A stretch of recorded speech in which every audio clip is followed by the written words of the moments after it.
Wait here. Lord Commander. Well? The king is not in his tent. Not in his tent? No, sir. Well, he must be somewhere. Have you searched the camp? Yes, sir. I brought the aid you assigned to him. I think the man knows something.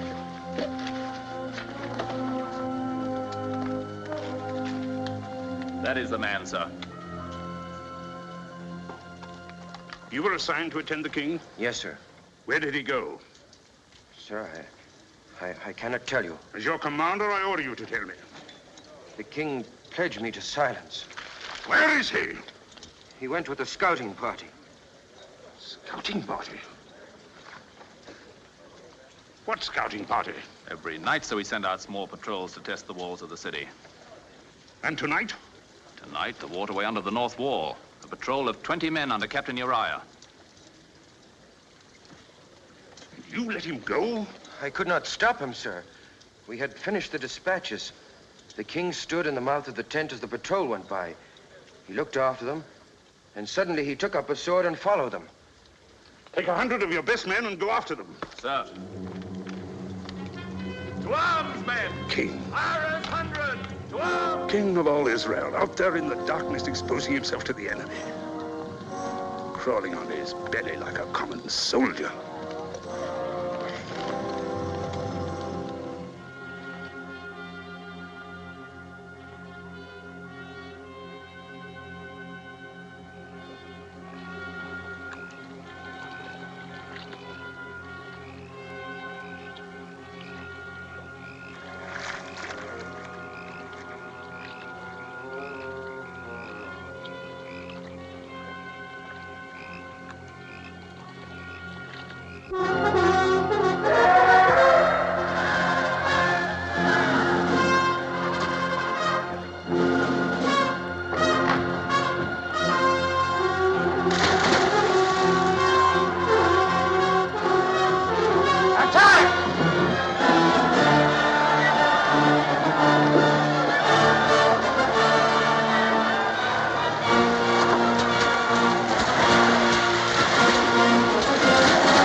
Commander of the army, my order. Yes, I know. We'll speak of it later. Come in, Your Honor.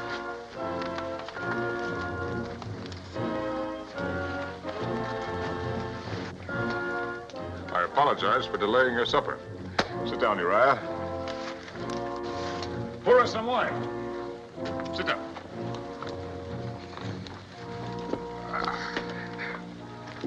Sire.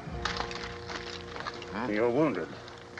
Let me call the physician. No, let it alone. It's a long time since I've shed any blood. It's good to have proof that it still runs in my veins. Sit down, George.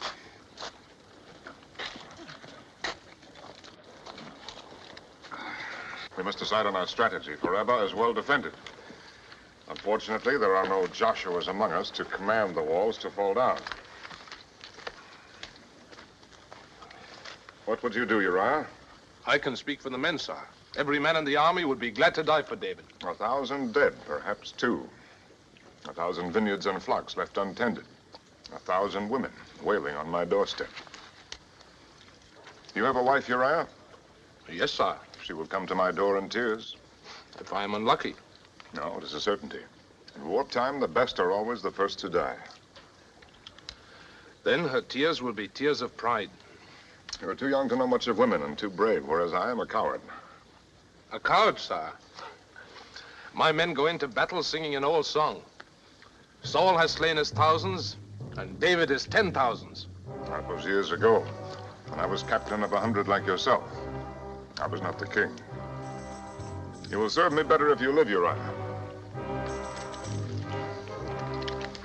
Come, George. Remain seated. Continue with your meal.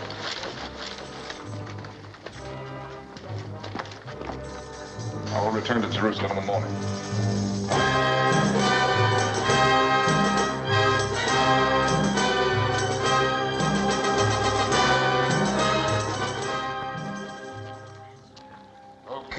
Judah and Israel live forever.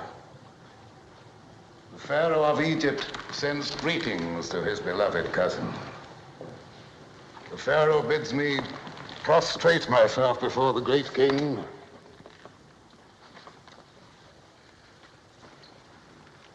and to present this humble token of Egypt's regard. The king of Israel warms himself in the sun of the Pharaoh's regard.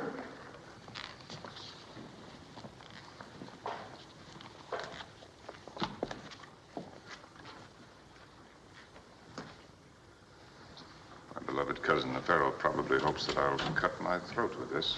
Nathan, the prophet of God.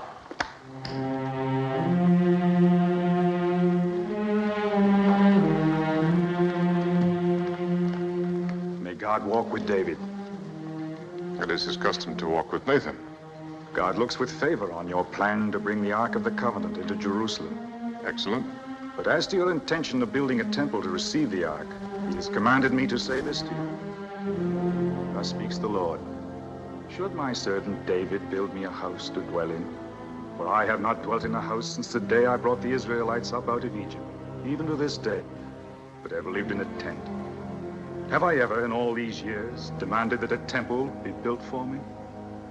Now, therefore, I say to David, I took you from the pasture, from guarding your sheep, to make you shepherd over my people, even over all Israel. Yes, I understand. God sees no need of a temple.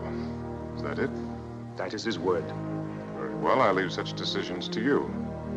To God, sire. Whatever you like. You may take full charge of the arrangements to bring the Ark here from Baal, Judah. My father, will you hear my petition? Amnon, my son, you need not beg for an audience. You promised me, as the heir to Israel, all the vineyards north of the Mount of Olives as far as the borders of Ephraim. Yet you have given the large vineyard on the Gibeon Road to Absalom. Did I? Only last month you said it was mine, yet Amnon claims it. I demand only justice.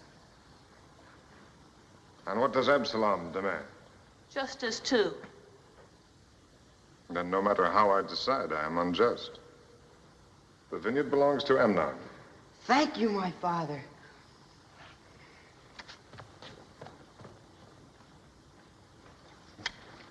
Come with me.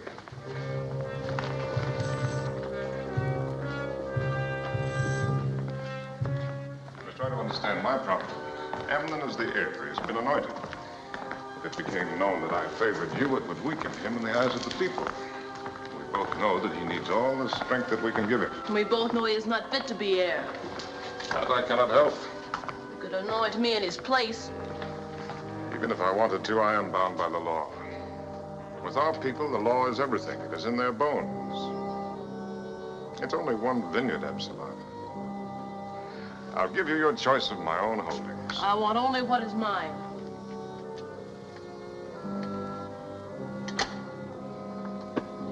Here, take this. It is worth 20 vineyards.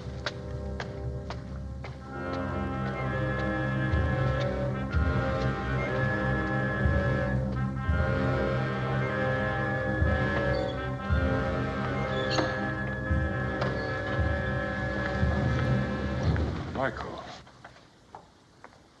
I did not expect to see you here. Does my presence displease the king? Of course not. You're always welcome. If the sight of me is so welcome, why haven't you come to my chamber since your return? I had much on my mind. Yet you found time to greet your other wives. I was the first. And now I'm the last. If you had been with the others, I would have greeted you too. You remain aloof by your own choice. There was a time when you thought well of my aloofness. I make no objection to it now. Do as you please. How graciously.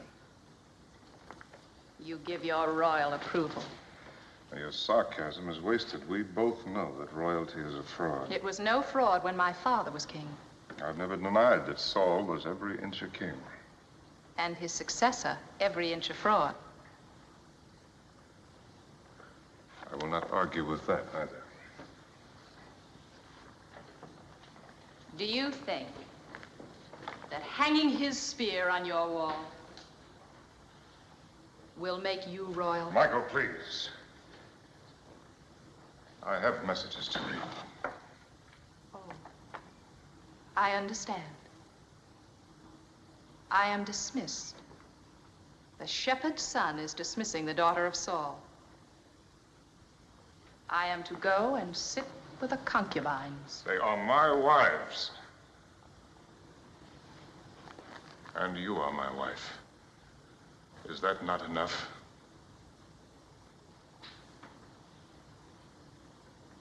Why did you marry me, David?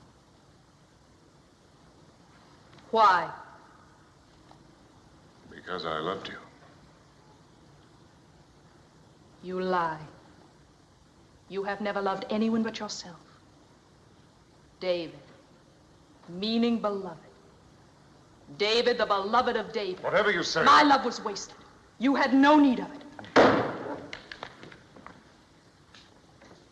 Is your memory so short? I had great need of it once.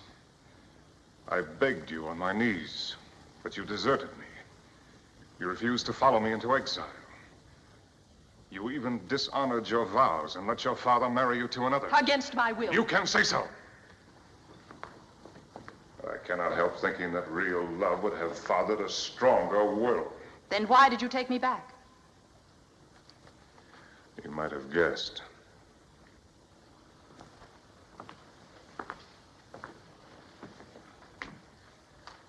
Without Saul's daughter at my side, the northern tribes would not have acknowledged me as king. By taking you back, I made Israel one.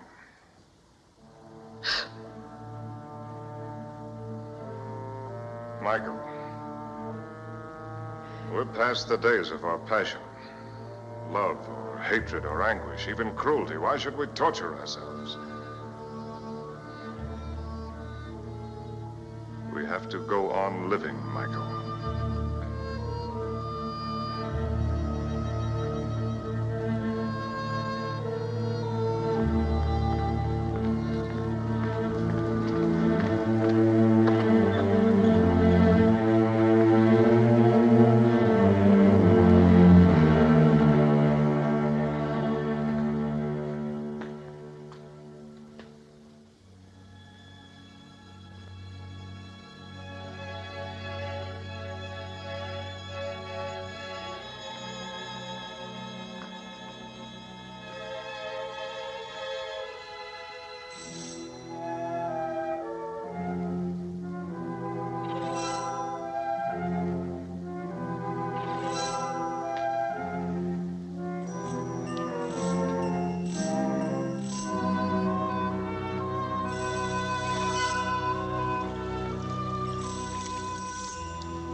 Abishai.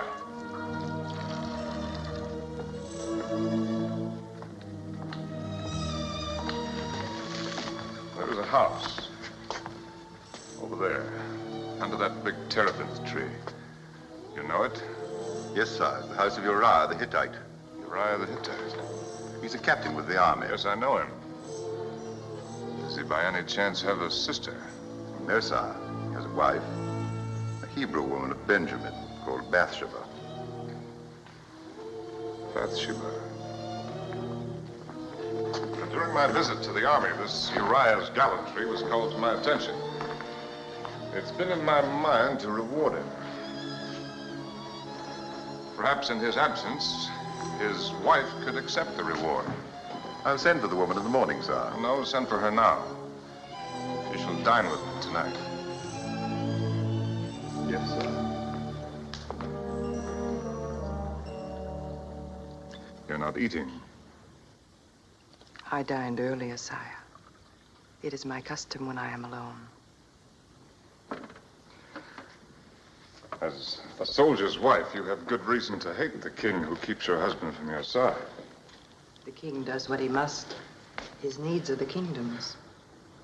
Not all of them.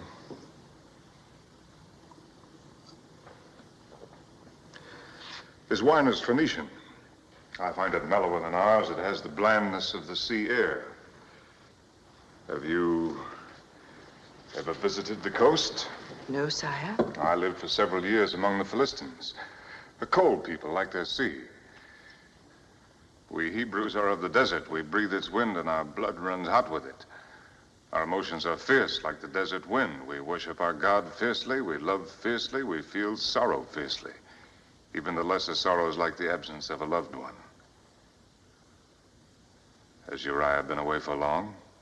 We have been married 7 months. Of this time, we've been together 6 days. A poor return on the hopes of your betrothal. You are generous indeed not to hate me. I had no hopes, sire. I first saw Uriah on our wedding day when my father brought me to his house. Then 6 days is the sum total of your love. Of our marriage. Yes, sire.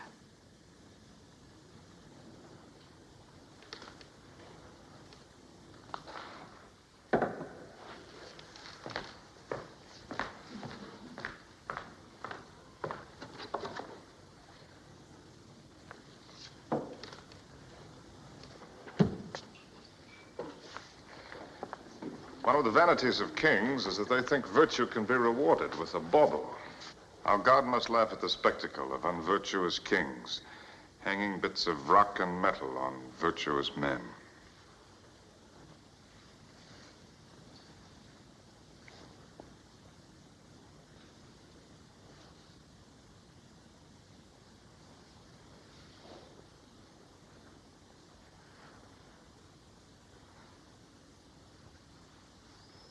That is for virtue.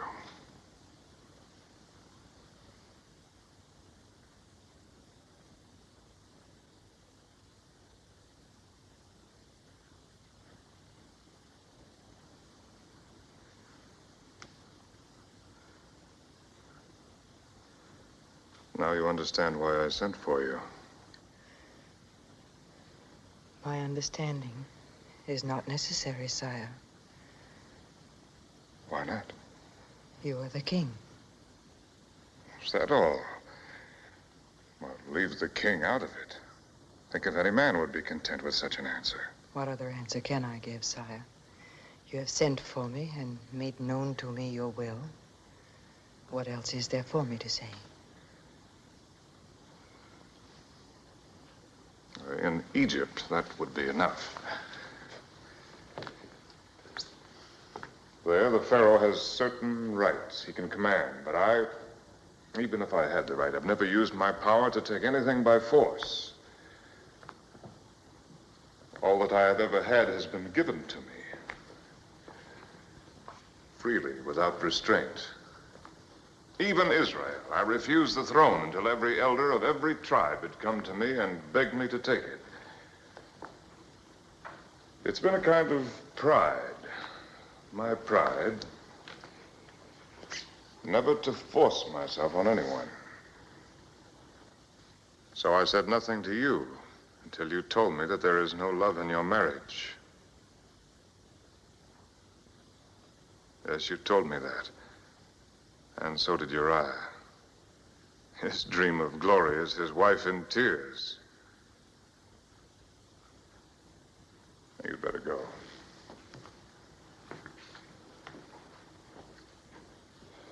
Oh, no, keep that. It's only a stone, but you lend it beauty. Uriah. as a fool. When I looked on you from my terrace tonight, I knew that every future moment spent away from you would be a moment lost. Yet he's found only 6 days for you in 7 months. The perfume of his beloved is the stink of war. Does he think that a man was made only for the agony of battle? Does he call that manhood? Has he no blood, no heart?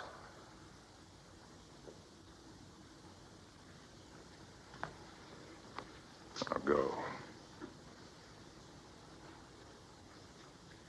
Be thankful that I am not Pharaoh.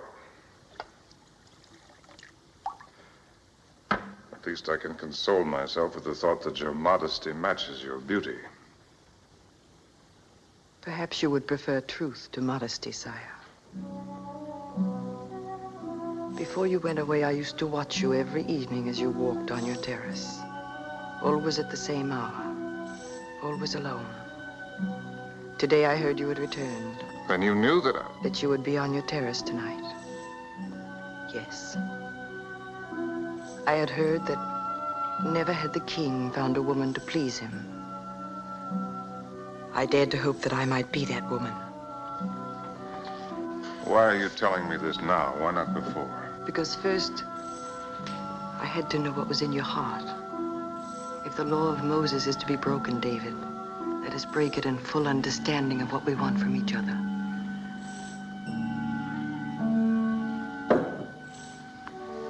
No, please. I'm not finished. There are women you could send for and send away again. I am not one of them.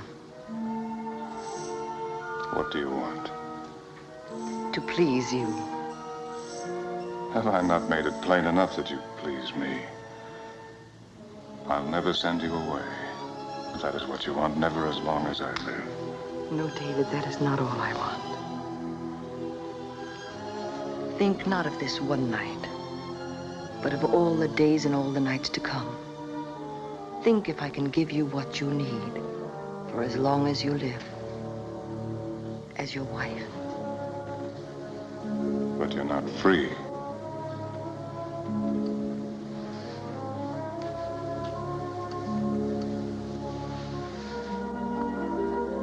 If I were free. A king is not supposed to need anything. Only a fool would suppose that. Well then, friendship. I had a friend once, but I destroyed him. The others who call themselves friends, I never see their eyes, only the tops of their heads as they bow to me. Their hands are extended to me, but palms upwards for favors. Even my own sons. Will I see your eyes, Bathsheba? You will see them. And my hand will be in yours. That much is easy, David. I'm only a man, Bathsheba. I need someone to understand that. I need the kind of understanding that only one human being can give to another. I need someone to share my heart. The man I watched from my window was not the king, but a man whose heart is well worth the sharing.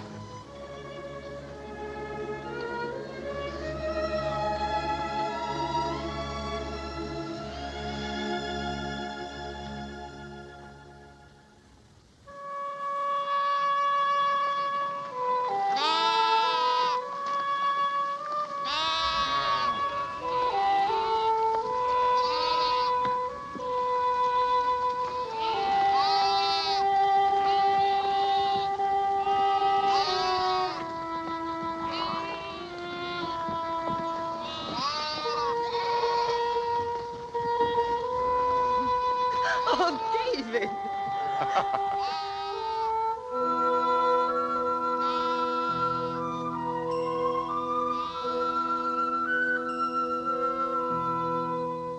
No, David. The boy, he'll see us.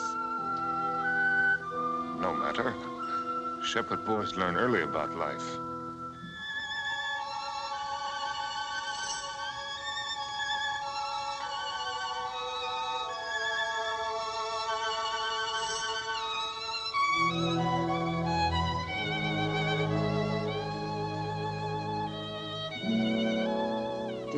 David. Did I what? Learn about life early. Before I was 12, I knew almost everything there was to know about life. And death. 12, I'd killed wolves. 13, a man. Tell me. Not about the killing. Tell me about the boy you were.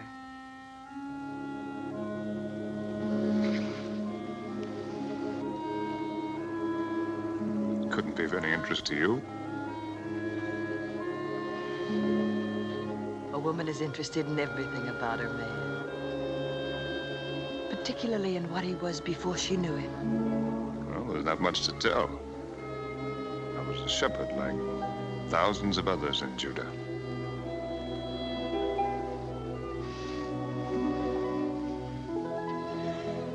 You slept out under the stars. Did you dream, David? What did you dream about? Surely a man is entitled to the privacy of his dreams.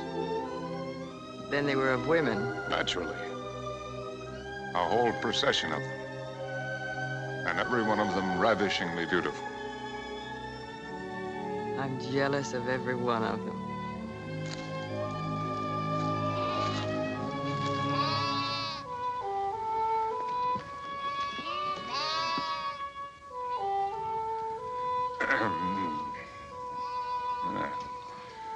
It's been a dry year.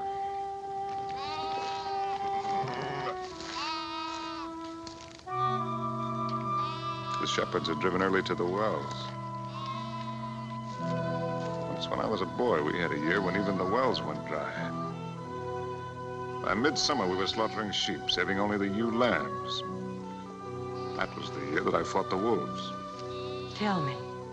No, they'd been made desperate by hunger. I fought them for 8 hours with my slingshot. In the morning, 6 of them lay dead. And you were only a boy. Oh, I was quite a hand with a sling. Here, I'll show you. May I try your sling?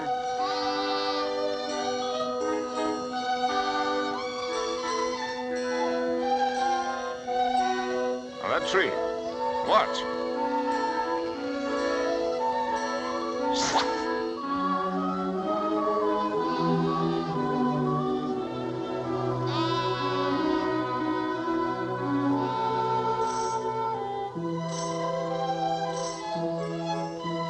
Very well, if you think that you can do better.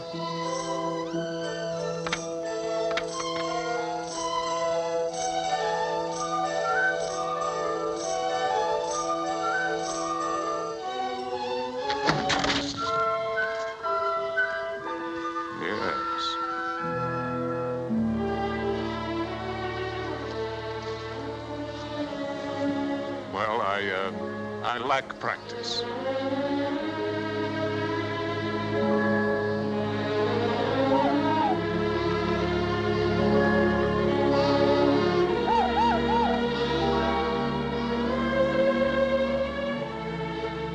David, did you really kill Goliath? After seeing me with that sling, how could you doubt me? Was he truly as big as they say? Well, I will admit that he grows a little bit bigger every year.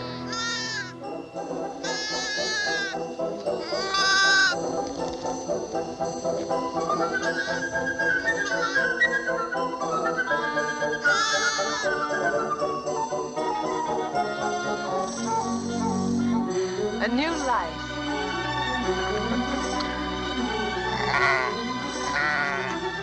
Oh, that's his mother. She's caught in the brambles.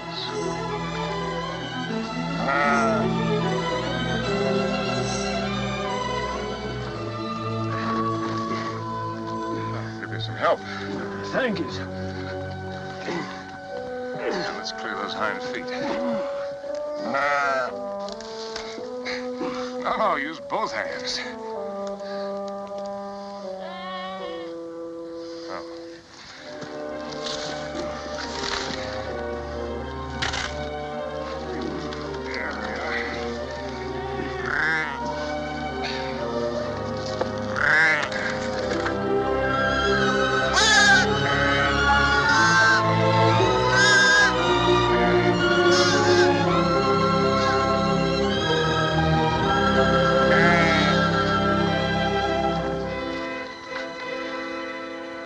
old soldier, sir.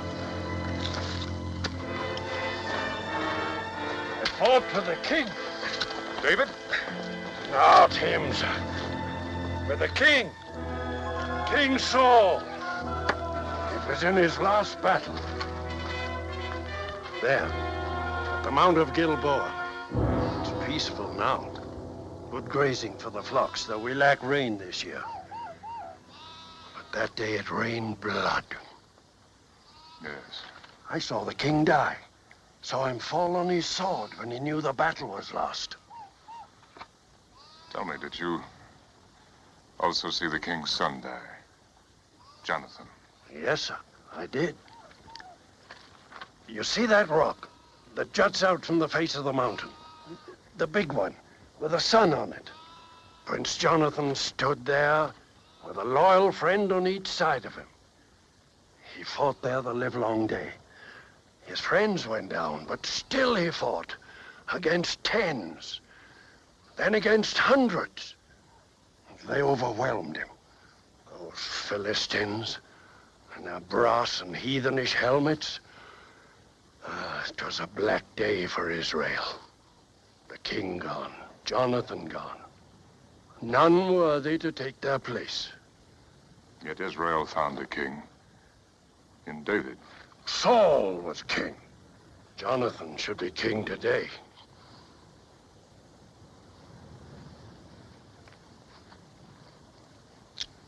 Here.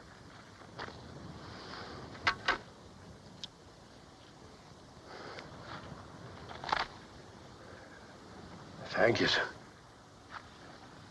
Thank you kindly.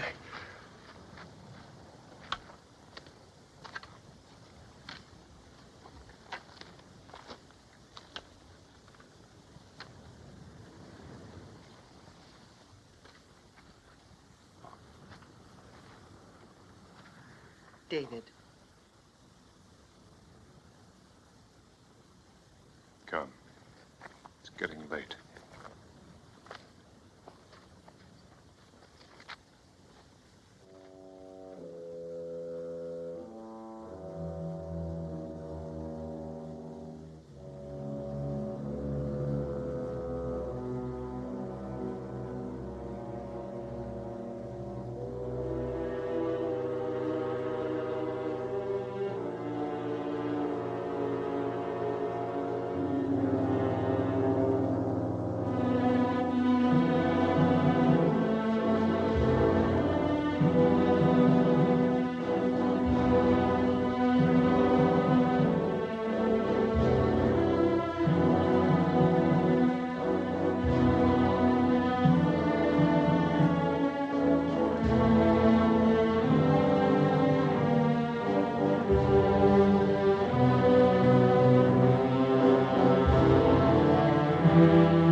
mighty fallen. In the midst of the battle.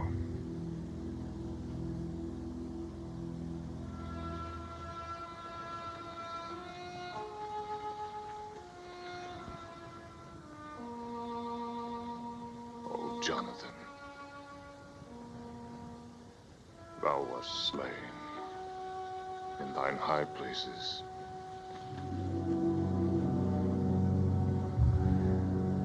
I am distressed for thee, my brother, Jonathan.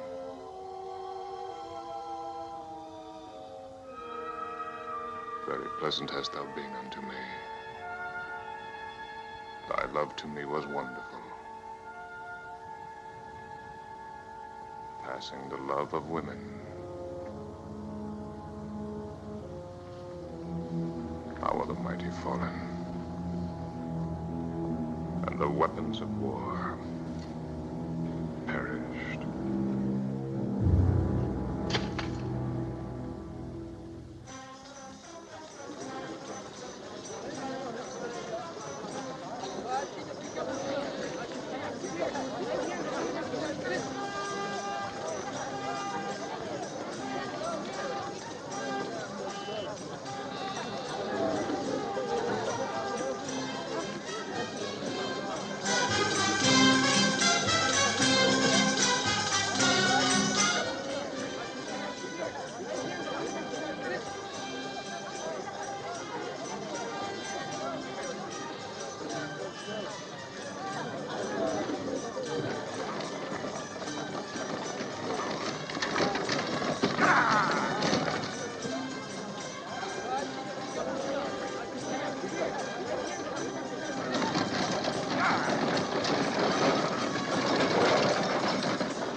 Greetings, Abishai. I received your message. Am I in time? Yes, sire. Even now, the caravan approaches Jerusalem.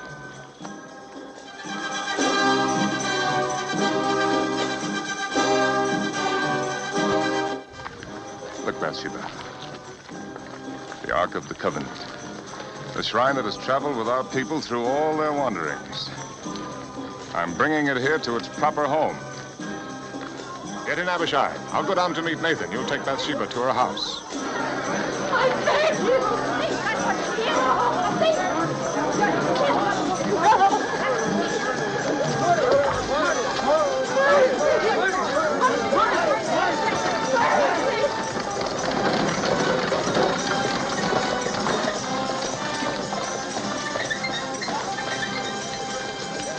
Mercy, I beg you. It's for you to cast the first stone.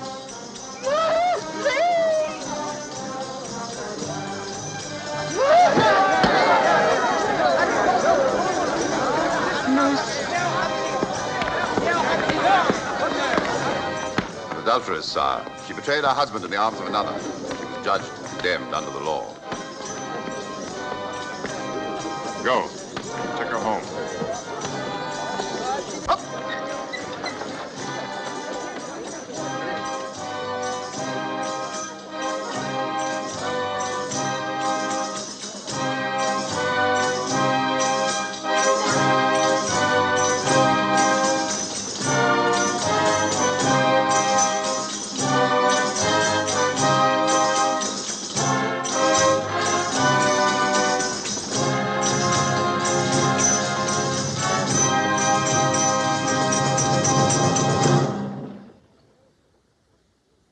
Sire. Nathan?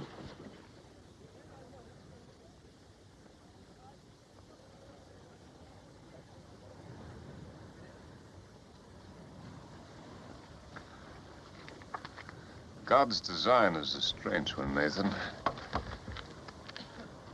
Consider how this box of wood has outlived the flesh that made it, and preserved it and venerated it. A pity that it is mute and blind and cannot tell us of our ancient dead.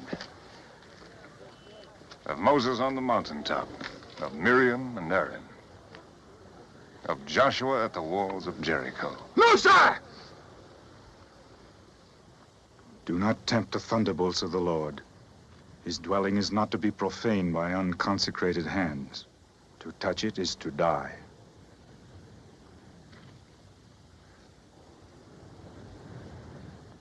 As you say, Nathan.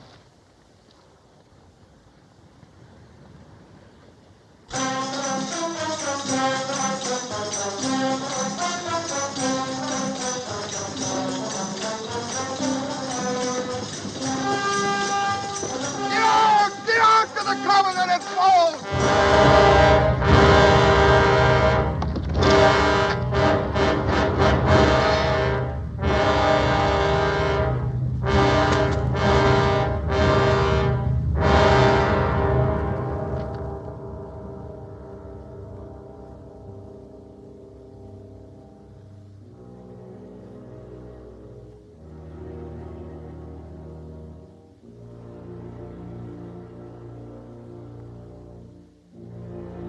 Dead.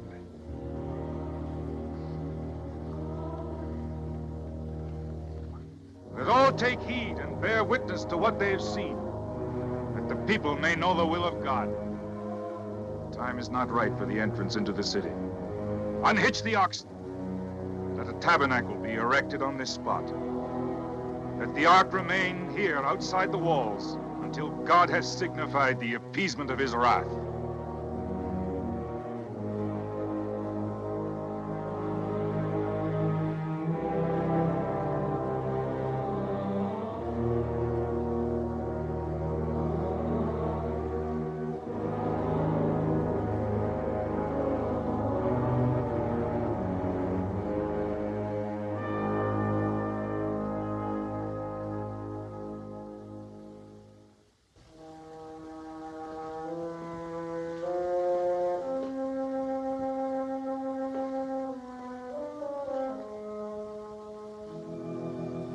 David.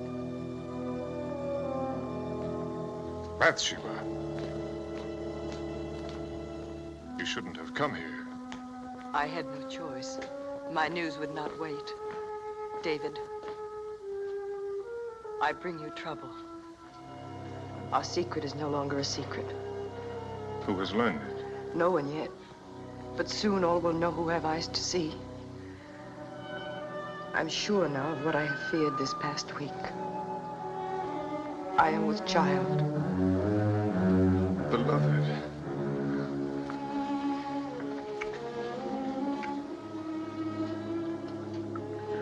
No need for tears. You bring me only joy. What man would not be happy to learn that his wife will give him a child? I am not your wife. You are my only wife. Please, beloved, do not be afraid. I am not afraid. Soon enough, we must all go down to Sheol. My tears are for our child who will never see the light. Bathsheba, listen to me. You will not die. The law says that I must. They would not dare. I am the king. The Israelites have had kings for less than 50 years. They've had the law of Moses for hundreds. Then I will give them their kingdom. You and I will flee into Egypt. No, David. Your life is marked out on a certain course. Even you cannot change it. It is God's design.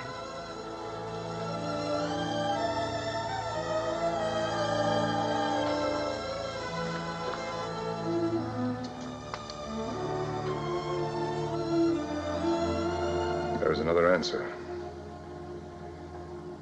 Uriah. Uriah is a soldier. Soldiers die every day in battle, and not always by enemy hands. No, David. Even our love could not bear the burden of such a crime. The crime lies in the chance that I was born a Hebrew. In any other nation on earth, Uriah's life would be forfeit. It would be no less a crime.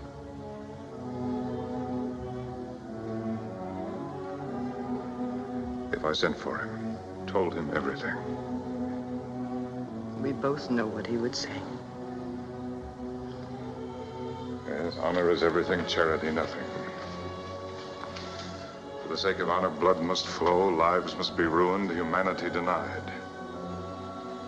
I can see Uriah now, hurrying to the gate, eager to be the first to cast a stone. Sire. What is it, Abishai? The orders for Joab, sire.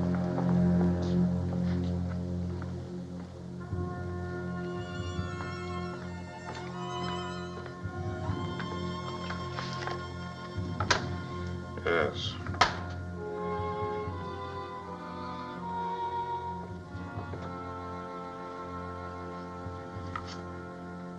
Do not send it now. I may want to add to the message. Yes, sir.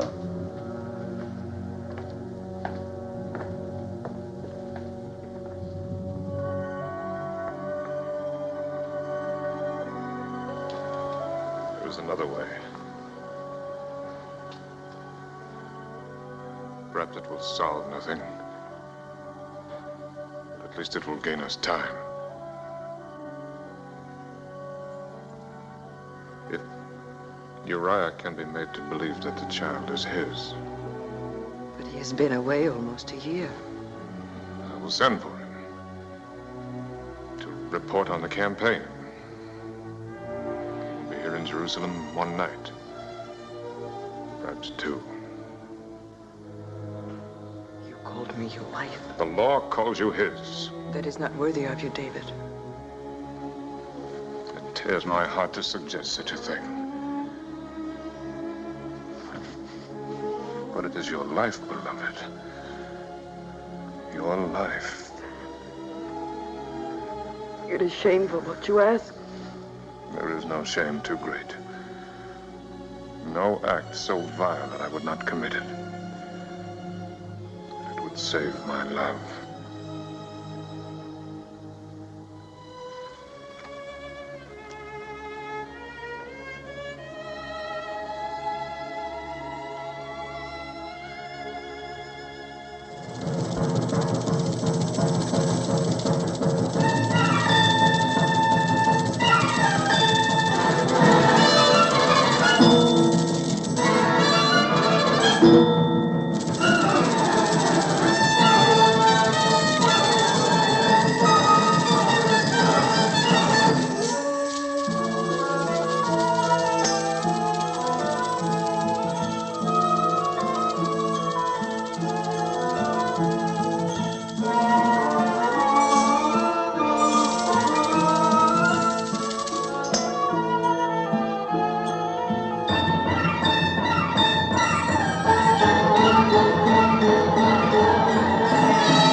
Late, and our guest must be weary from the road.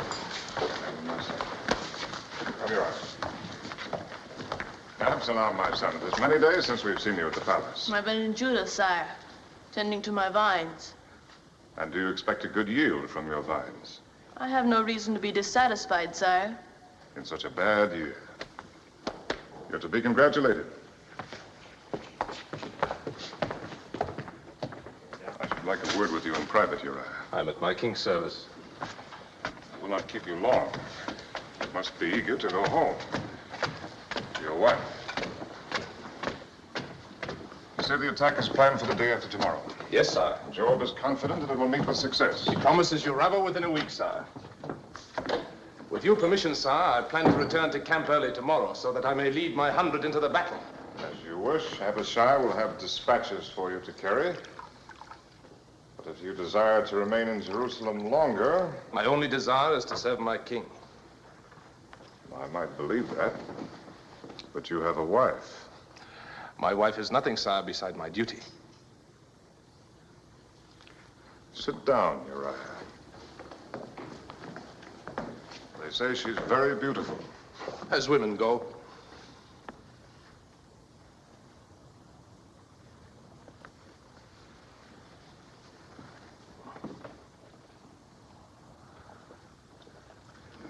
A woman does not always share her husband's devotion to duty. Have you ever tried to think of things from her point of view? No, sir. But supposing her wishes and yours come into conflict? A woman's wishes cannot conflict with her husband, sir. That is the law. The law? The law can only control what we do, not what we think. What does your wife think, Uriah? I do not know, sir. Is it possible that you believe that she does not think or feel? A woman is flesh and blood, Uriah, like us. Perhaps even more so, because we give her so little to think of but matters of the flesh. In all our history, only a handful of women have been permitted to write their names beside the men. Miriam, Deborah, Jael, perhaps one or two more. A woman's occupation is her husband. And her life is her love. But if her husband rejects her love, if he puts another love before it, if he denies her the only meaning that her life can have, is it not understandable if she seeks a meaning for it elsewhere? With another man? Yes. If she does, she breaks the law.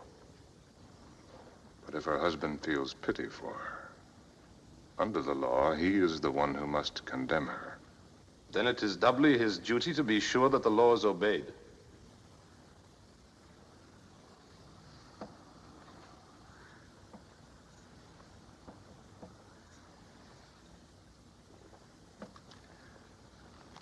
Would you condemn your own wife, Uriah?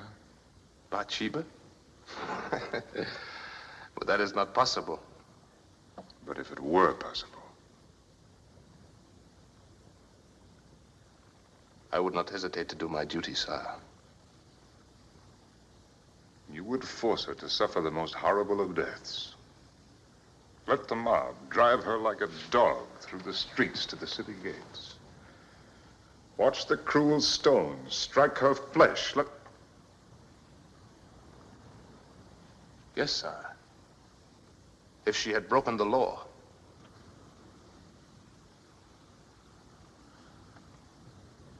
I've kept you too long from your bed. You may go. Sire, will you grant me a boon? What is your wish?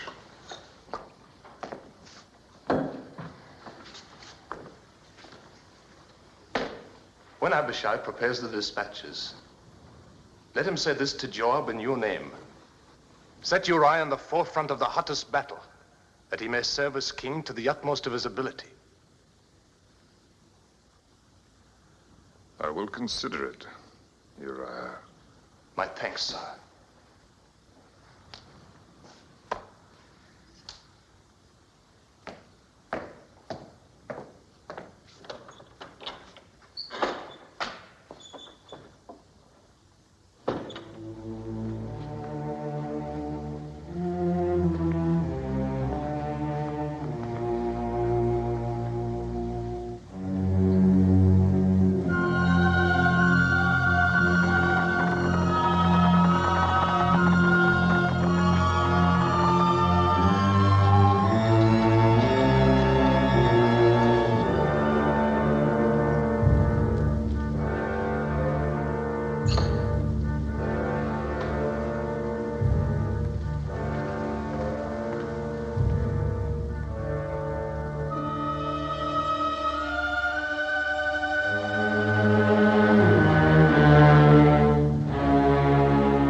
are up late, David.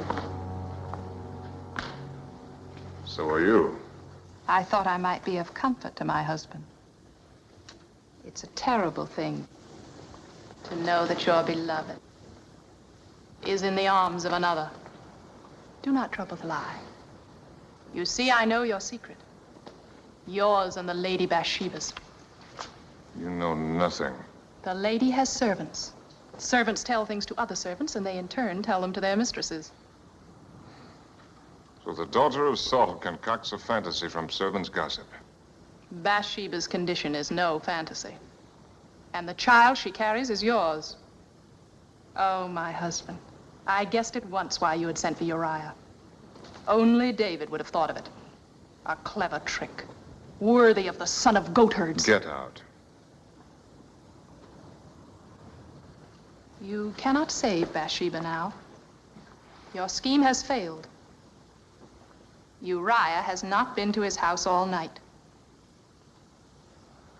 Even now, he sleeps here in the palace with the officers of your God.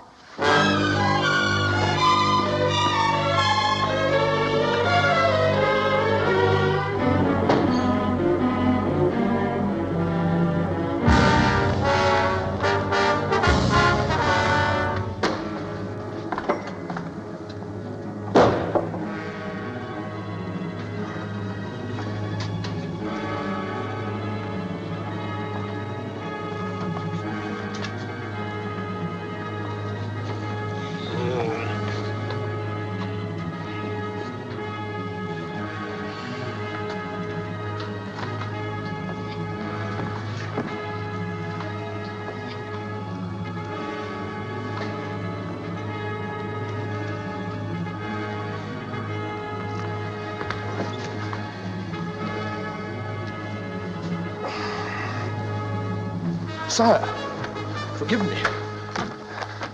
I have slept late. I told you to go home. I ask your pardon, sire. I could not go to my wife. Why not? It's a matter of my own worthiness. Perhaps you will consider this foolish, but when Joab told me I was to come to Jerusalem, I swore an oath on my sword. I swore that while the army still slept in tents, while Rabbah still stood in defiance of God's will, I would deny myself the comforts and the pleasures of my own house. I would keep myself clean for battle as if for entering the tabernacle of the ark. I'm sorry if I have offended my king.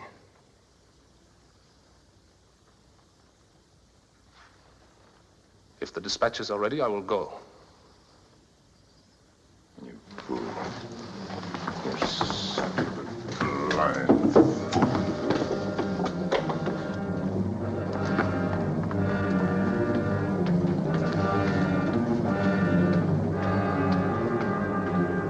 Sire. Dispatches for Joab, sire. Dispatches. Shall I give them to Uriah?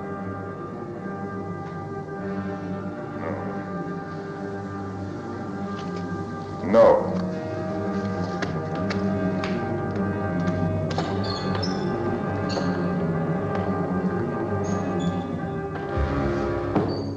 There is an additional order. Set Uriah in the forefront of the hottest battle. It is his own wish, Abishai. Even his own words.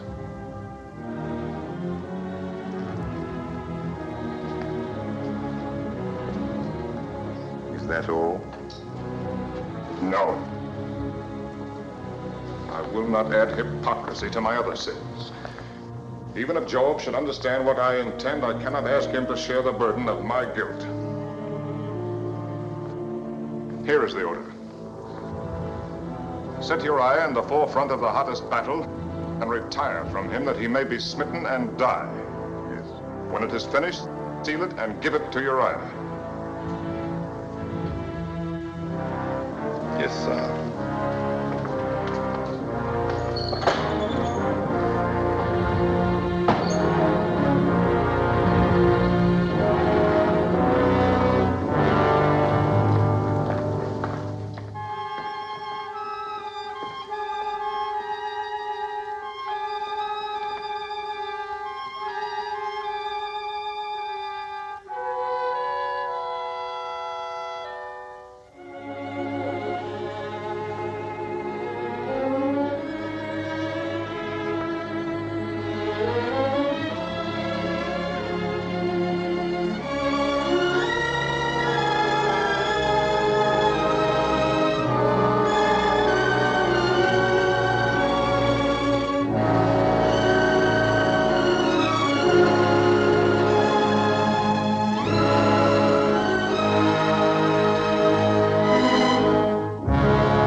Sire, we bring great news. The walls of Rabbah have been breached. When we left, there was fighting in the streets of the city. Joab bids me urge you to come to Rabbah with all speed to receive the surrender of your enemies.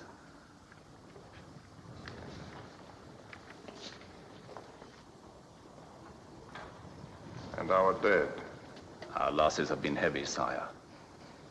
Of the captains of 1,000, Abimelech, the son of Jerubbaal, and Heled, the son of Ikesh. Of the captains of 100, Hezro the Carmelite, Egal, the son of Zelek, Ittai, the son of Ribai, Abiel, the Arbathite, Eliam, the son of Reuben, Shammah, the Haradite, Uriah, the Hittite, Bani, the Gadite, Asmaveth, the son of Eli, and many more are wounded. How did Uriah the Hittite die? There was a mistake in the order, sire. Uriah advanced too far into the breach and was cut off from his command. When you have eaten and rested, prepare to return to Rabbah. I will ride with you. Sire.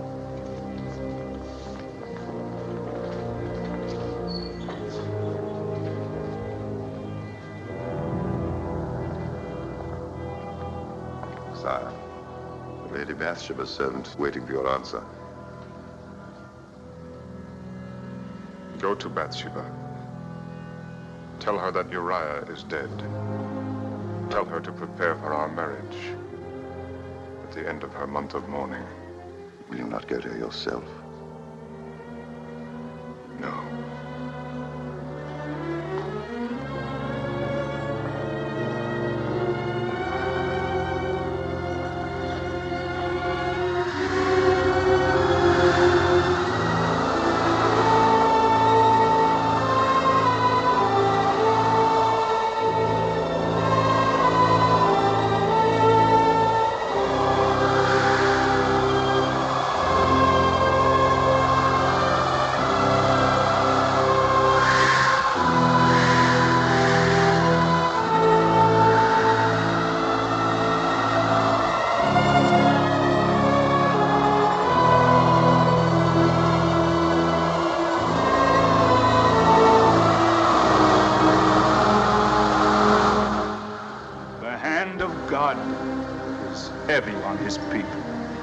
Thus speaks the Lord. I will withhold the rains and cause the fields and vineyards to dry up and the flocks to grow thin. I will waste the land with drought, the people with famine. Yea, I will smite Israel for its sin against me. Woe unto Israel! Woe unto my people who have sinned. What sin, Nathan? The Lord has not vouchsafed to me its nature. But evidently the sin is great, thus to incur his wrath. Does it take so much to make him angry? That soldier who laid hands on the ark, he was only trying to be helpful. It is not for us to question the ways of the Lord. I question nothing. Yet the sun was hot that day. The man had been drinking wine. All were excited when the ark began to fall. Is it not possible that the man might have died naturally from other causes? All causes are of God. We've had droughts before, Nathan. I'm buying grain in Egypt and Philistia. There will be enough for everyone until the rains come if I have to empty my treasuries. Now, what more can I do? Is there anything else? Yes, sire. I have sat in the gate and listened to the people talk of the king. What do they say? They say that David is no longer David. They say that he neglects his duty, that he is often away from the city. When he is here, he has turned his face from his people. Petitioners are sent away from his door without a hearing. In hard times, it's natural that some will complain. Complain, yes, sire. But not talk openly of overthrowing the king. Explain yourself. The hearts of the Israelites are turning after your son. It's difficult to imagine poor Amnon winning anyone's heart. Not Amnon, your second son, Absalom. Boy? Every day he is at the gate seeking those you have turned away. To these he says, "Oh, that I were made a judge in the land, that all may come to me and receive justice. Confine yourself to the affairs of God. Leave the affairs of the kingdom to me. Sire. Oh, Abishai, I have orders for Joab. The king forgets that he too is a servant of the Lord.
Priests are waiting. I have been waiting these days and weeks, waiting for a word from the one who called himself my lover, for a sign that all of his promises were not lies. Beloved, Do not call me that. Even the word is a lie. If you still loved me, you would not have avoided me. You would not have left me in darkness, alone with my fears. You know that I was called to Reba. It is a week since your return. They are waiting. Let them wait. There will be no waiting. I will not try to justify my behavior. But even if I have earned your hatred, you know why the wedding must take place. I could more easily find courage to face the stones of the mob. If our marriage is no more than an act of charity on your part, then say so. If I have lost your love, tell me, and I will trouble you no longer. I am not a beggar, David. Beloved, it is I who am the beggar. I beg your patience. If you love me, say no more. Take my love on faith. It is yours, and will always be yours.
My lady, the king should be called if he would again see his son alive.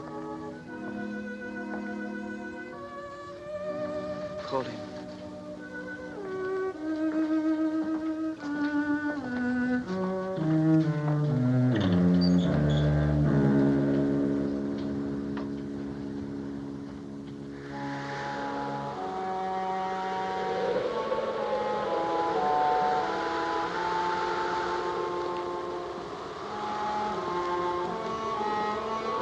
Sire.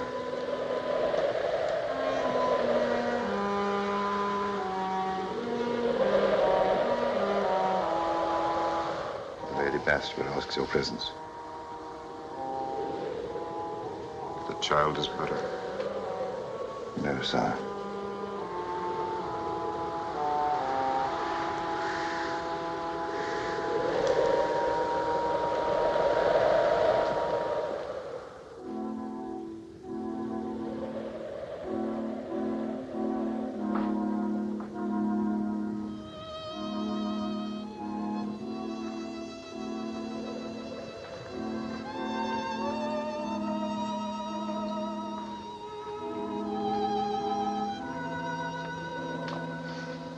The physicians can do no more.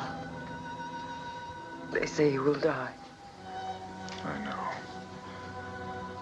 I have known it these 7 days. I have lain in sackcloth on the earth. I have fasted. I have tried to pray. My prayers were only words going out into emptiness. They fell on no ears but my own.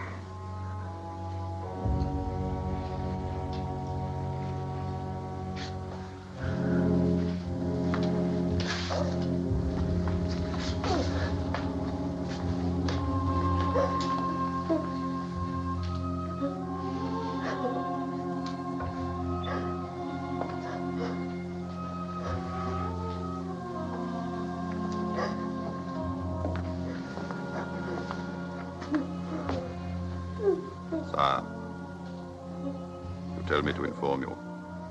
The ambassador from Egypt has arrived. Shall I send him away?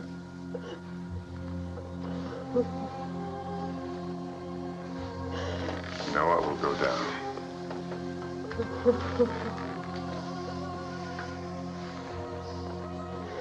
The time for grieving is past. Will it bring my son back if I mourn for him? No, I shall go to him. But he will not return to me.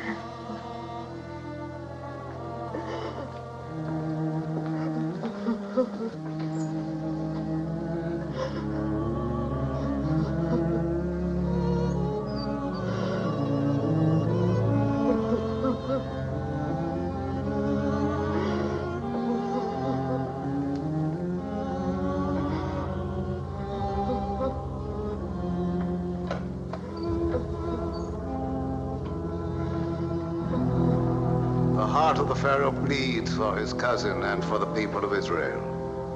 But alas, the Pharaoh's storehouses are empty. There is barely enough grain to feed Egypt. The heart of the Pharaoh cannot bleed, for it is bloodless. The storehouses of Egypt are full. My sacred Osiris, I swear to you I speak truth. Dog of Egypt, you lie. And your master lies. This is only what I expected. Charity is not to be found among the virtues of those who make gods of vultures and hyenas. Now go. Nathan, the prophet of God.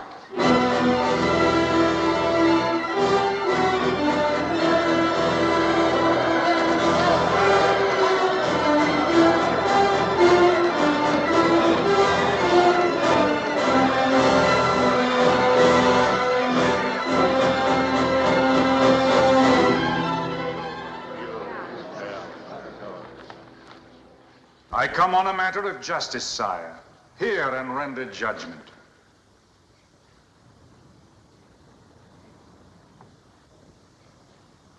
You may speak.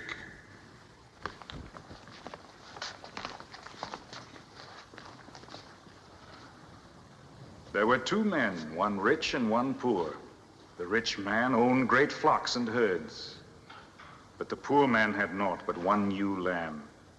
He reared it, and it grew up with him and his children. It ate of his food and drank of his cup, and it was like a daughter to him. Now there came a wayfarer to the rich man, asking meat. But the rich man did not take of his own flocks to feed his guest. Instead, he took the poor man's one ewe lamb and slew it and prepared it for the wayfarer. What is your verdict upon this man? He shall restore the lamb sevenfold. The lamb is dead. It cannot be restored. Then the man deserves to die because he had no pity. You are the man.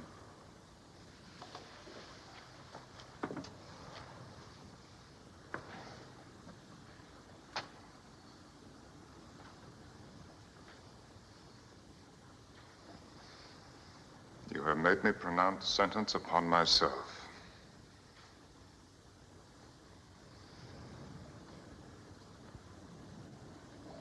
Very well.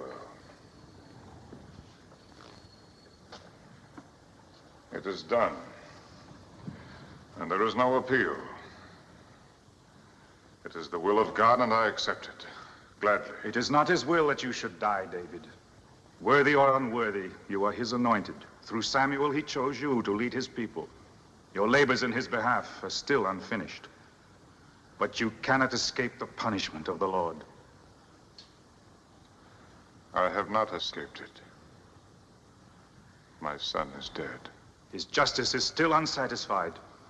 You have paid for your adultery, but you have also killed. You have taken up the sword and slain your fellow creature for your desire. Now, therefore, the sword shall never depart from your house.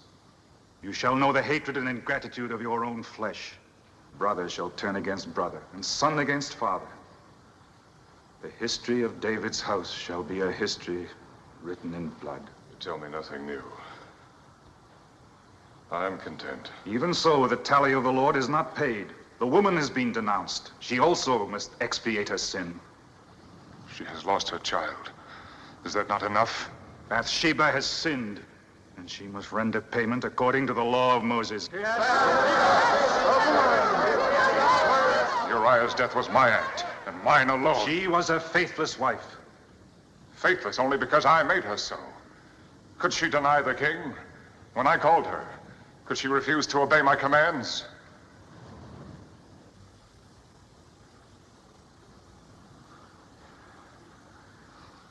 No, she would never lie for herself. And I will not lie for her. But even if she sinned, she has done no evil. She came to me with love and tenderness. She lifted up my heart. She has brought no evil with her. She has brought adultery and murder. She has brought the drought and the famine. She has brought the wrath of God upon Israel. They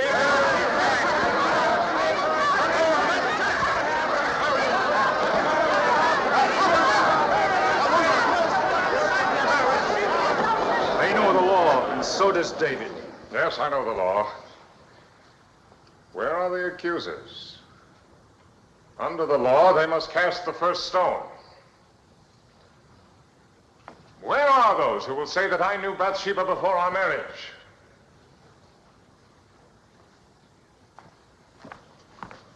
Who will dare to say it to my face?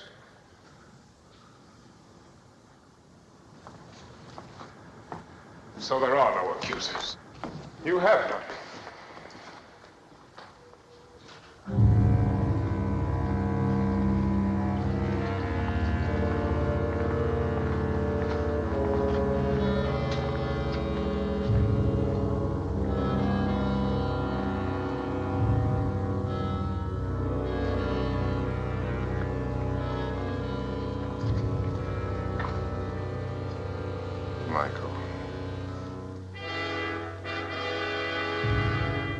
I cannot find it in my heart to blame you for what you do.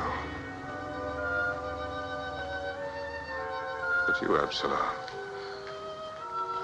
my son, have I given you cause to hate me so? Go, David, and bring Bathsheba here to face her judges. You have made her a queen in Israel. It is not fitting that she should be dragged to judgment by the people.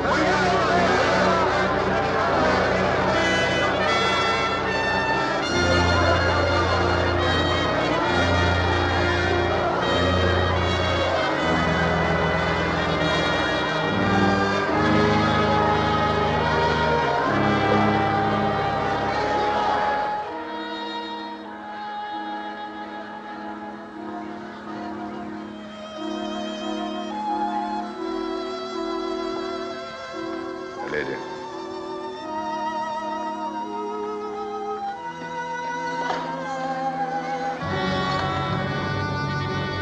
Abishai, go to the stable and get horses. Bring them to the gate in the garden wall. Yes, sir. No, not that way. They'll be watching. Go by way of the terrace. We can be out of the city before they know that we've gone. Sire! The palace is surrounded. Call the guard. Surely my own bodyguard can be trusted. Go! Go!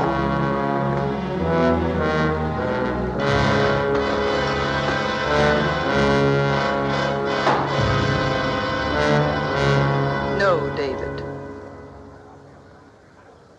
We cannot fight against the will of God. A God who punishes the guiltless. I am not without guilt, David.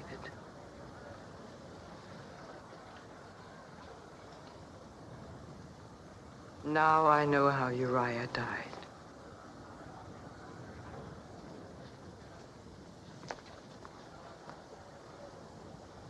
I think I really knew before our marriage.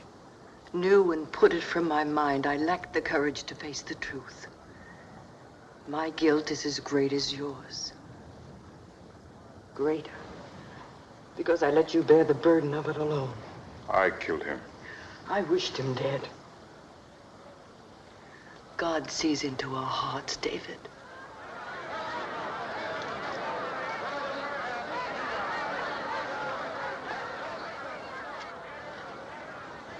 I am ready. Yet I cannot let them take you. I cannot let you die.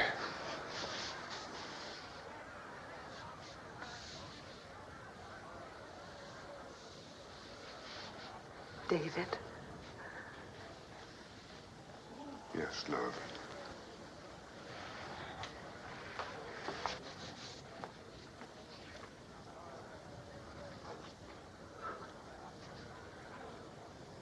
In all our time together, you have never played for me. Something from your boyhood. When you were a shepherd.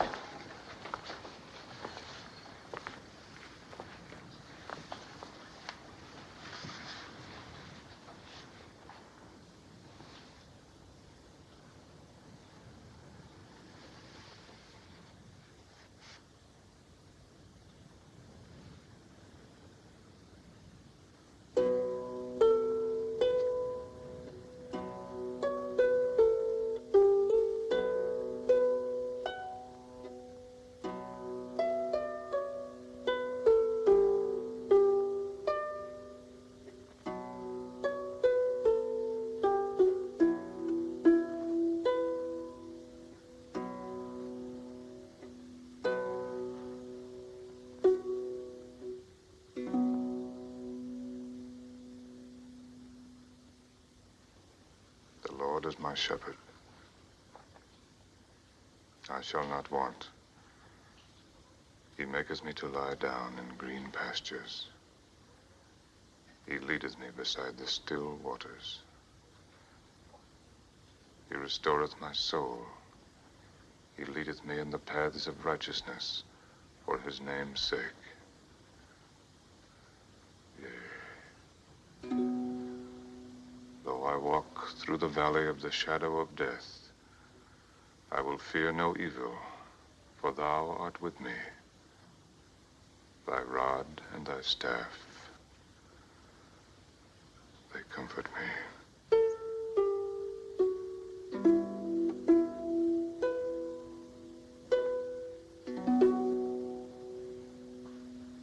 Thou preparest a table before me in the presence of mine enemies. Thou anointest my head with oil. My cup runneth over. Surely goodness and mercy shall follow me all the days of my life. And I will dwell in the house of the Lord forever.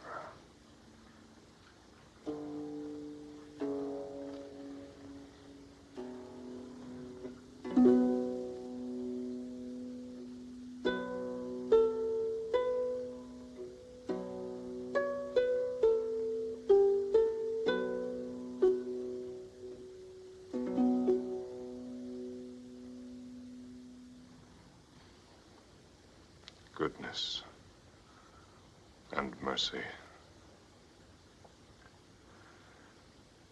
When I wrote those words, I believed in such a God. I was only an ignorant shepherd boy. There was no one to teach me about God. So I taught myself. I saw him in the hills, in the trees, in the miracle of the birth of lambs. I felt his mercy when the wolves had fled and my flock was safe.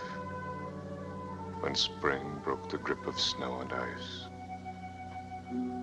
When the cool wind blew after the heat of the day. I saw his splendor in the flowers blazing on the hillsides, the stars burning in the sky, and knew his hand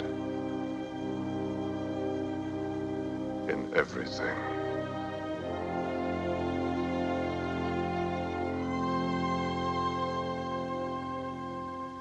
Then I wandered from him. I tried to find him again. I had lost him. Somewhere in Saul's court. Or when I roamed the desert in exile. Or in the camp of the Philistines. His image paled in the lights of the cities. And his voice was drowned, quarreling and scheming of the ambitious and the mighty. And now Nathan has found him for me. Not the God of my boyhood days, but a God without mercy. A God who thinks only of his justice.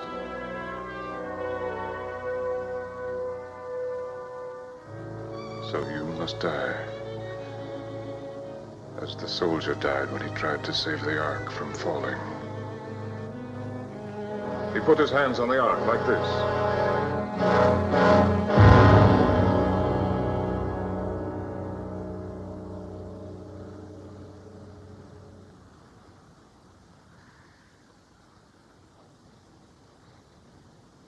You shall not die.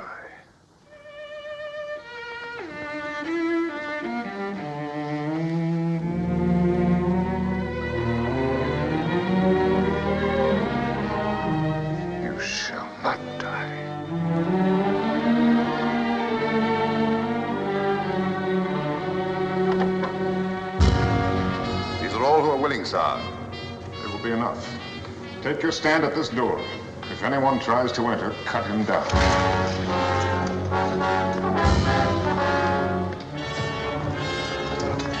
You two to the right of the door. Two to the left. Two at the wall. You two at the stairs. You two at the head here.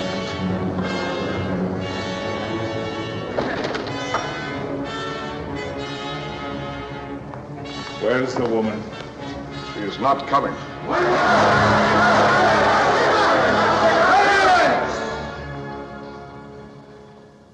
He is the king.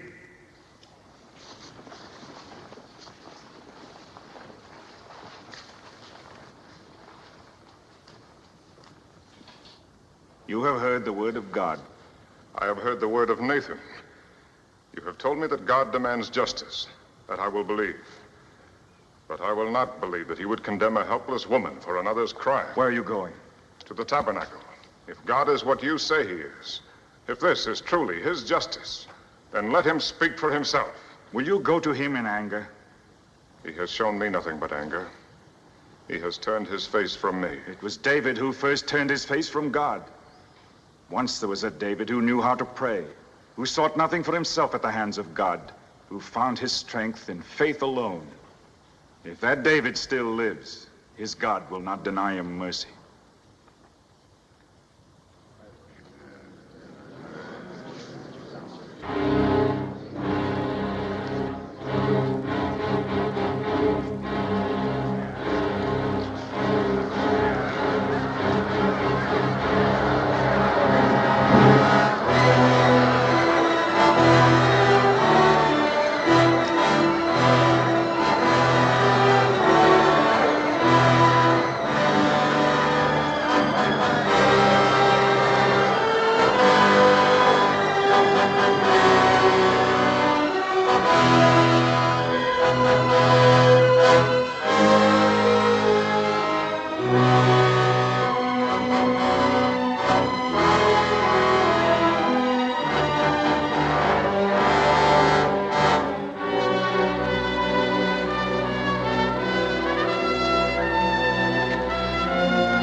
Oh, God. Thou God of my early youth, hear my prayer. Let thine eyes, which alone see clearly, fall upon thy worthless servant. In all things have I failed thee. My life is a waste. My crimes are many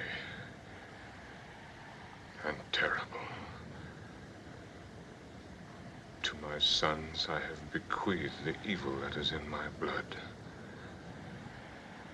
I have led my people into misery and want. I have used thee with ingratitude and betrayed thy trust. I have been a faithless shepherd. I am dust in the sight of thine eyes. I am less than the meanest creature crawling in the earth. And yet, O God, I am also thy creation. Take not thy Holy Spirit from me. Thy Spirit, which abode with me in the wilderness. I ask nothing for myself, O God. By my sins, I have put myself beyond the compass of thy forgiveness. But lift thine hand from thy people who suffer for my crimes. Forgive them the sin that is not theirs, but mine. Let the land thou gavest their fathers flow once more with thine abundance.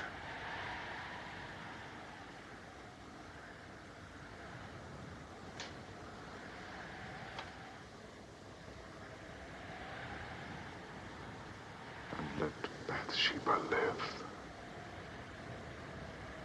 to praise thy name and testify to thy mercy. Show her the loving kindness of thy heart. Cleanse her from sin.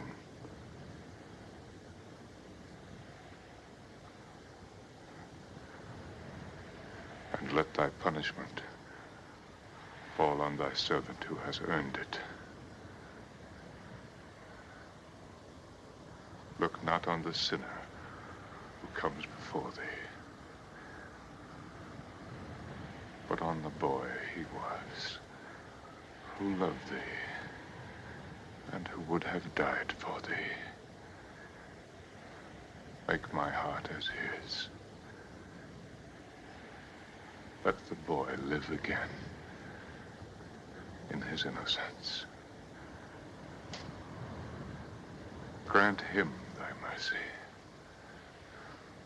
and take this David's life.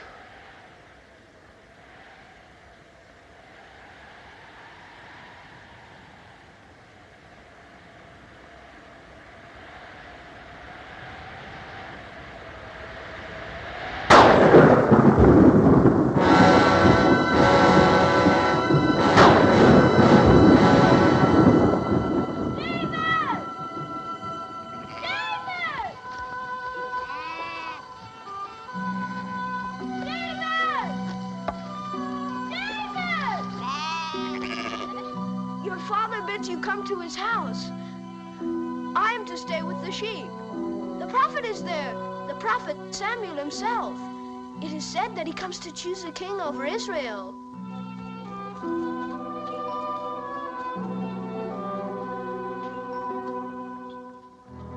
Eliab, Abinadab, Shammah.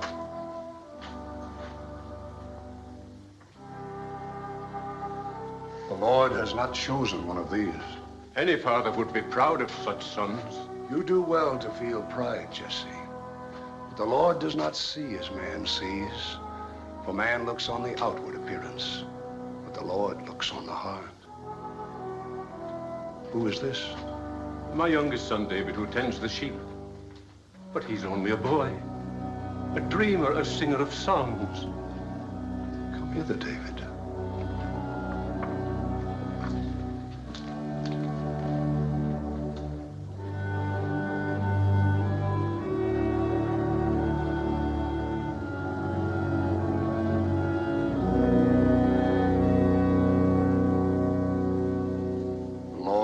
Chosen.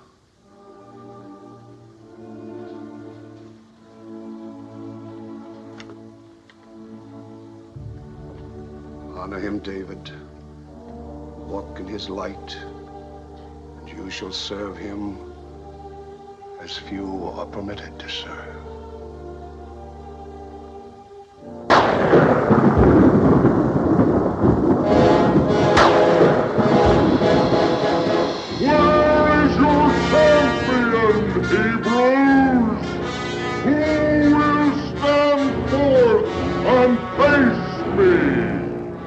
Of Gaza, challenging us to send a champion against him and so decide the battle. Sire, the men have heard his challenge these 40 dawns. They cower like whipped dogs at his voice. Unless he is met, and soon, our cause is lost. And is there no one in the ranks of Israel who dares to meet this man? Sire, if Goliath were only a man, any one of us would go. But he's like no man born of woman. His height is 6 cubits and a span, and his spear is like a weaver's beam. We are dogs indeed to run before one Philistine. Is there no courage in Israel? Sire, courage alone is not enough. No arrow can pierce the giant's armor. No spear can thrust beneath the reach of his arms. He casts his spear 100 long paces. We call ourselves the chosen of the Lord. Are we to let the enemies of God take Israel because we lack a champion? Sire, I will meet Goliath. Who is it that speaks? Come forward.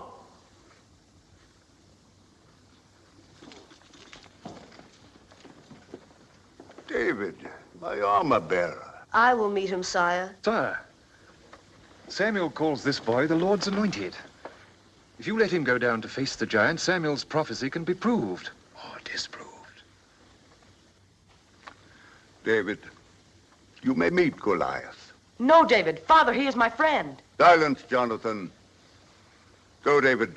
With God, David. Is Goliath a dog that you send a boy to meet him? Come closer, little one. Come closer. Come closer, little one. My father, let me go down in David's place. No, Jonathan. Let the Philistine prove the folly of Samuel's prophecy.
man can ever hope to know the real nature of God, but he has given us a glimpse of his face.